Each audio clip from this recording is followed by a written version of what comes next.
Hukum keenam, The Seven Laws of Teacher, karya Howard Hendrick. The Law of Motivation atau hukum motivasi. Pernahkah Anda berpikir mengapa seorang anak laki-laki berumur 7 tahun menghabiskan waktu 3 jam pada suatu hari Sabtu pagi mengumpulkan batu-batu? Tidak ada yang menyuruhnya melakukan hal itu. Itu juga bukan tugas suatu pelajaran yang dia sedang pelajari di kelasnya. Namun karena suatu hal lain dia melakukannya. Menurut Anda, mengapa ia melakukan hal tersebut? Jawabannya adalah motivasi. Motivasi menggerakkan seseorang melakukan sebuah tindakan alat tertentu. Alasan dibalik dari perilaku seseorang. Persoalan nomor 1 dalam pendidikan saat ini adalah kegagalan memotivasi peserta didik. Ada banyak guru hanya menuangkan informasi dan memberikan isi materi kepada murid-muridnya, tetapi tidak pernah berpikir tentang bagaimana memotivasi mereka. Mengapa ada banyak mahasiswa-mahasiswa yang ketika lulus sangat cerdas, tetapi kemudian mereka tidak banyak berguna?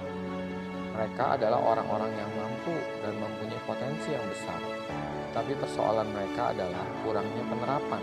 Tidak ada yang menerima dan mengarahkan kecakapan dan energi mereka. Mereka menjadi tidak termotivasi untuk mengaplikasikan diri. Ini berarti kecerdasan motivasi atau motivation quotient lebih penting dari kecerdasan intelektual atau intellectual quotient. Bicara tentang motivasi, ada dua motivasi, yaitu motivasi yang benar dan motivasi yang salah. Contoh motivasi yang salah adalah rasa bersalah dan janji-janji yang terlalu manis. Motivasi yang benar didasari dari dalam hati. Pertanyaannya adalah, bagaimana membangkitkan motivasi dari dalam hati? Atau yang kita sebut sebagai motivasi intrinsik. Kita tidak bisa masuk ke dalam hati murid-murid kita, kemudian menekan tombol dan menyalakan motivasinya. Sebagai seorang pengajar, kita hanya dapat melakukannya melalui motivasi ekstrinsik, yaitu motivasi dari luar diri pembelajar.